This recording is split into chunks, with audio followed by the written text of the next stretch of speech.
This is breaking news from Channel 7 Eyewitness News. No. Deadly collapse aftermath. We have 6 patients, 1 patient that has died. One person killed, several others injured when a parking garage partially collapsed near Pace University in Lower Manhattan. Everyone was scared. Something crumbling down like a free-for-all. Sirens and lots of noise. With the help of modern technology, a daring rescue effort from the FDNY. This was an extremely dangerous operation. And now a delicate cleanup that is just beginning. At this time, this building is completely unstable. This morning, the unanswered questions. What went so horribly wrong? There are some active violations on the building. Plus the lingering impact for commuters, students, and just about anyone else headed downtown. Our team coverage coming up. And a very good morning on this Wednesday, April 19th. I'm Ken Rosato. And I'm Michelle Charlesworth in for Charlene. We're going to have complete coverage of that parking garage collapse. Also, we're following more breaking news this morning. A deadly crash on the Cross Bronx Expressway involving a tractor trailer. Heather O'Rourke following that. And overnight, we have a new fire danger warning for the entire state of New Jersey, top to bottom. And that is where we begin. Meteorologist Brittany Bell's in for Sam. We have a lot to look out for, Britt. That's right, Ken. Conditions are ripe for wildfire spread. That's why we have this red flag warning out for the entire state of New Jersey. Heather? Yeah, and Brittany, we do have this commuter alert continuing in the Bronx on the Cross Bronx Expressway West, right near Nelson Avenue. We do have some video to show you of this crash. A BMW, that's that white vehicle you can see to the left of that tractor trailer right over here. Ken, over to you. All right, Heather and Brittany, thank you so much. It's 6:03 now, and the scene of yesterday's parking garage collapse still very active at this hour. All of Lower Manhattan you should avoid if you can. The building unstable. There are fears that building may even collapse some more. It's an old building. One person, as we've been reporting, was killed. 5 other people got hurt. All of them were working in the garage. And now the investigation into how this all happened is just beginning. Our team coverage begins with Eyewitness News reporter Derek Waller, who's live in Lower Manhattan, right near the scene of the collapse. Derek. Ken, this morning, Ann Street is closed between William and Nassau Streets. That's where we're standing. If you take a look down the street, you can see the crews at work. It's hard to see exactly where this happened because that garage is located on the left side of Ann Street, but you can see that there are emergency crews here working at this early hour. The best vantage point has been from the cell phone cameras that quickly started recording above the garage from nearby buildings. Neighbors heard a boom right around 4:15 Tuesday afternoon as the top floor caved in, sending cars and workers crashing down. One man died. Reporting live here in the financial district. I'm Derek Waller, Channel 7 Eyewitness News. Thank you so much. The collapse was startling, to say the least, for anyone who lives nearby, especially for one woman whose apartment was left with a giant hole in the wall. Eyewitness News reporter Janice Yu continues our team coverage from Lower Manhattan. Janice, good morning.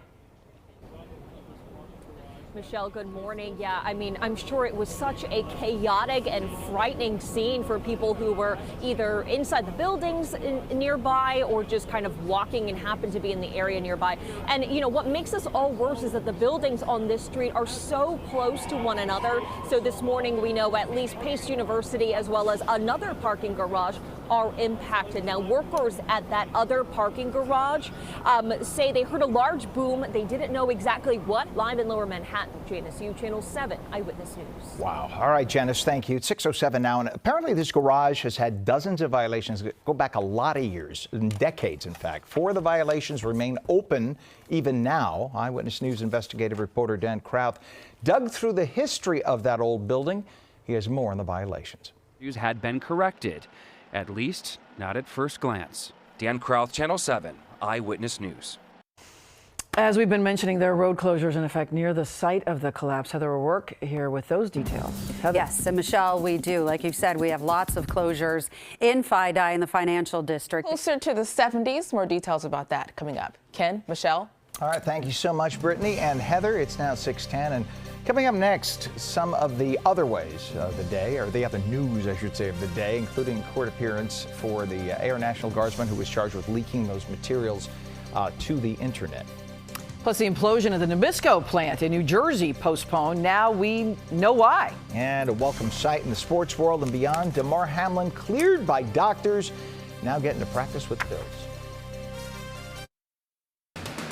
6:13 today, the Air National Guardsman accused of leaking national defense information online is due back in court. 21-year-old Jack Teixeira will appear in federal court in Boston, where a judge will determine if he should remain in federal custody. In the meantime, the Air Force has opened its own investigation and removed Teixeira's former unit from its intelligence mission.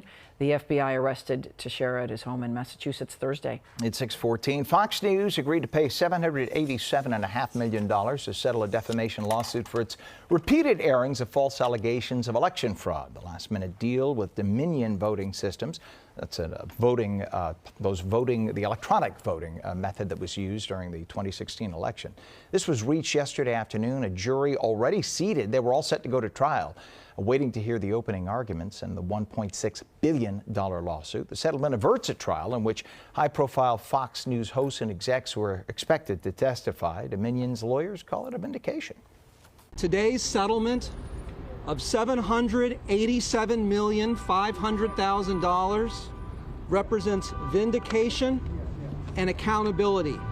Lies have consequences. Fox News released a statement saying, quote, "We acknowledge the court's rulings finding certain claims about Dominion to be false." The cable network went on to say, quote, "This settlement reflects Fox's continued commitment to the highest journalistic standards." Police in Union, New Jersey are warning pet owners, do your research before you hire a pet sitter after a deadly case of animal cruelty. Officers say a Christmas Eve call about dogs fighting in a backyard led to the discovery that their sitter was mistreating the dogs. Vickens Moscova allegedly ignored a warning from one pit bull owner not to allow that dog around other animals. The pit bull mauled another dog to death and injured Moscova. Police say 5 other dogs in the pet sitter's care were found tied to a fence in the cold. One of the dogs that came back 15 pounds less with matted fur. The owner was, very upset. They all had shock collars on them. Some of them had 2 shock collars on them, none of which were authorized by the owners of the animals at all. Oh, terrible. Moscova is charged with animal cruelty and was removed from the rover.com website, but he is not banned from pet sitting. Police say it is definitely wise to ask for recommendations and referrals from friends and neighbors, other people with dogs, before hiring a pet sitter. Our time is 6:16. New information on what caused the postponement of the Nabisco factory implosion in Fair Lawn, New Jersey. The mayor of Hawthorne sent a letter to all the folks who live in the area saying that implosion was delayed so they could get more cleanup of asbestos and other contaminants. Good idea. Don't want that flying out in the air when the thing implodes. It was scheduled to happen last week. Officials had previously said it was due to a delay in obtaining permits. In an amazing story of perseverance, Buffalo Bills player Damar Hamlin says he plans to play football again next year. Hamlin participated in team workouts yesterday after doctors gave him the green light to return next season. The safety went into cardiac arrest while he was on the field. Who could ever forget that during Monday Night Football about 3.5 months ago? But, they even said at the time, this guy is in peak physical condition. That's really going to help him. Let's pray for him. And then here we are. So, yeah. 6:17 right now. We have some really dry conditions in Jersey. Yeah, we just Ken and Michelle, back to you. All right, Heather and Brittany, thank you so much. Ahead at 6:30, New York is now prohibiting schools from using Native American mascots. Why not everyone supports the move. First, why an airline industry leader is warning of a, quote, coming tsunami of pilot retirements. 6:23 on the money this morning. The Dow lost 10 points yesterday. Futures are pointing to a lower open for today. Hong Kong's Hang Seng Index and Japan's Nikkei average closed lower. More job cuts are coming at Meta.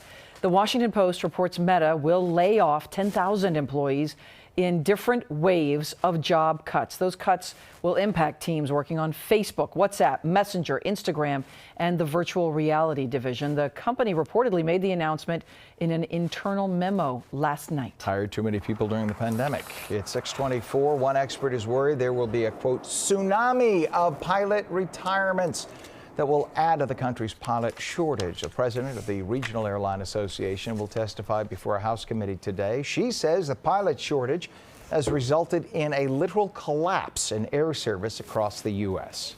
After 25 years, Netflix is saying goodbye to its signature red envelopes. The company announced that it's discontinuing the DVD subscription that started it all, that part of the business. People who still pay for the service have until September 29th to check out titles. While most Netflix users use the online streaming service, the DVD option has had a small but mighty and loyal base of customers. Did not know that I personally didn't know still that they happening. still had the envelopes. That's amazing. It is 6:24 and coming up at 6:30. Once again, we'll go live to Lower Manhattan where there is a mess. Avoid it if you can. There's still an active scene following yesterday's parking garage collapse, and we will have live team coverage this morning. Chilly outside this morning, but the heat is, wow, look at that sunrise. The heat's about to make its return. Meteorologist Brittany Bell returns with the exclusive AccuWeather forecast for you. This is breaking news from Channel 7 Eyewitness News. Right now at 6:30, the aftermath of that deadly parking garage collapse in Lower Manhattan. Yeah, our team is standing by with the very latest details. This building's still too unstable for anyone to go inside. One person killed, 5 injured, and now there's a high-tech search underway at this hour. No word yet on what caused all of this, but this morning we're taking a look at the impact this is having on nearby businesses, our roadways, and students here at neighboring Pace University. Thank you. We're also following 2 other big stories this morning. A fatal crash on the Bronx Cross Bronx Expressway. Now a newly issued red flag warning for the entire state of New Jersey. Now we start off with meteorologist Brittany Bell's in for Sam this morning. Good morning, Britt. And good morning to you too, Ken and Michelle. So we do have a higher threat for wildfires. And we have Newscopter 7 up above. We're going to say good morning now to John Del Giorno, who is up over the financial district. John. That's right, Heather, and good morning. These are live pictures from Newscopter 7. The big story this morning, of course, the parking garage collapse on Ann Street in Lower Manhattan. What we can do here from Newscopter 7 is give you a sense of place where this is in relation to the Brooklyn Bridge and City Hall. That is City Hall right in the top of your screen center. Over on the right, those are the ramps coming off the Brooklyn Bridge, and now it can take you down into the canyons. This is in the financial district. The buildings are tall, the streets are narrow, and we can get this camera right down there, and that's the scene of the parking garage collapse. Ann Street itself, that street is shut down in both directions. Obviously, while this investigation continues and the emergency workers are still on scene. But over here to the left, just one example of many of the small streets down here that are subject to closure. That is Fulton Street. There's emergency equipment there. Look over on Broadway, on John Street. All of these small streets down here subject to closure today while the investigation is ongoing and the authorities remain on scene. The spot that I would avoid, think south of the Brooklyn Bridge, think east of Broadway. That's not where you want to be today. Now, to get all the details on what's happening down on the ground, Derek Waller standing by at the scene of this parking garage collapse. Derek? John, we're standing at Ann and Nassau Streets, and these narrow downtown streets even tougher to navigate this morning because of that garage collapse. You can take a look down the street, but I'll tell you what, the pictures from Newscopter 7 much better than what we can see from the ground just because they've got us so far back. This street is very narrow, that garage located on the left side. But this morning, the big question, how did this happen? No. We heard a big, boom. Everyone was scared. A 4-story parking garage pancakes without warning, sending cars, cement, and people crashing down all the way to the basement. One garage worker killed, 5 others survived. One of them falling from the 2nd story down to the 1st and somehow managing to walk away. Another in an elevator shielded from debris. When we came out, there was just sirens and lots of noise. It was pretty scary, but now we're just a little bit more scared about, the condition of the guys. Her car was parked on the roof. That's it, tipped on its side. And this woman's 2nd-story loft was left with a hole in the side. I'm in shock. It's, what can I say? Authorities evacuating nearby buildings as firefighters look for anyone left inside, sending in new technology to search the shifting, tottering slabs of crushed concrete, including their robotic dog and drones, streaming back images live. The great part of that is we're able to put these, use the technology to get information and reconnaissance without putting our firefighters' lives and our first responders' lives at risk. Now this morning, new questions about the history of violations dating back decades. 64 violations since 1976, the most egregious in 2003, when the building was cited as hazardous after inspectors found cracks in the concrete. At this time, this building is completely unstable. And I will tell you, at the time, the owner did pay a fine, but there's no evidence that we could find that the issue back in 2003, 20 years ago, was ever corrected. Again, that's under investigation right now. New York recently did strengthen its building codes for parking garages, requiring owners to hire their own inspector every 6 years. I will tell you that the inspection for this garage was not yet due. Reporting live here in the Financial District, I'm Derek Waller, Channel 7 Eyewitness News. All right, good information. Thank you so much, Derek. The collapse has been a source of disruption and concern for students at Pace University. It was just right there in that neighborhood. Eyewitness News reporter Janice Yu continues our team coverage from Lower Manhattan. Janice, good morning. Good morning, Michelle. As you can imagine, this was extremely chaotic and frightening for the people who were in this area. And as you mentioned, that includes Pace University. It includes another parking garage as well. And I am standing right near in front of Ann Street right now, and that is closed off. And if you can kind of see the street, I mean, it's a very tight and narrow street. A lot of the buildings are right next to each other. So a lot of people impacted by this. Now, workers inside the parking garage that borders the one that collapsed said they heard a loud boom, and they were initially unsure what had happened. And shortly after the collapse of that neighboring garage, fire officials shut down the garage at 27 Beekman Street yesterday evening, deeming it unsafe as well. Now, people whose cars were parked in that garage are now left confused, unable to access their cars. In fact, they don't even know if their cars are damaged or not. Meanwhile, students who live at the Pace University dorms at 33 Beekman, they were able to return to their rooms last night after getting the all clear from the New York City Buildings Department. But some students say they were still nervous, understandably so, to return to their rooms. Many say they were inside when that garage next door came tumbling down. We heard a big boom and we thought it hit our building, so we went to check the windows. We immediately saw smoke and we went on the side and we opened the window and it was completely just collapsed. Everything was collapsed, all debris, smoke, cars were sinking. It looked like out of a movie, and it was horrible. Well, so at least for the foreseeable future, there is going to be a disruption for the people who live and work in this area. Now, as for Pace University, according to their website, those classes that take place at 161 William Street will be remote for the day. Faculty and staff who have offices in that building are asked to work remotely as well. Live in Lower Manhattan, Janice Yu, Channel 7 Eyewitness News. Janice, thank you so much. It's 6:37. Stay with Eyewitness News as we learn more about the person who was killed and what brought down this building, what caused the collapse. You can also get the latest on this investigation heading to ABC7 NY. Other stories that we are following this morning today, there will be a court hearing in Lower Manhattan about District Attorney Alvin Bragg's lawsuit against House Judiciary Committee Chairman Jim Jordan. Bragg accuses Jordan of attempting to interfere in his ongoing investigation of former President Donald Trump. The House Judiciary Committee recently held a hearing to discuss what Jordan calls pro-crime and anti-victim policies in Manhattan. Bragg's office called that hearing a political stunt. Also happening today, the Supreme Court is expected to weigh in on a case involving access to abortion medication. Yesterday, lawyers for anti-abortion doctors urged the court to allow the restrictions on mifepristone to go into effect while a lawsuit continues. But the Biden administration wants the court to keep those restrictions on hold. Medication abortion makes up more than half of the abortions in the United States, and mifepristone is one of 2 drugs used in the procedure.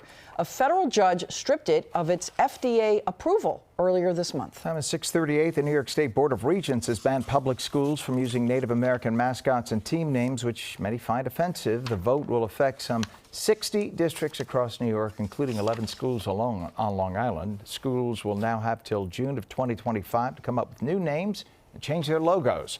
Some students and parents in Massapequa, whose nickname is the Chiefs for their teams, are not happy with the vote. Maybe we'll get more petitions. We'll try and take it higher. I don't know if we can take it to the courts. It's kind of stupid to change it now. Like, it's basically part of the whole town's history. The Massapequa School District also released a statement saying they don't agree with the board's decision.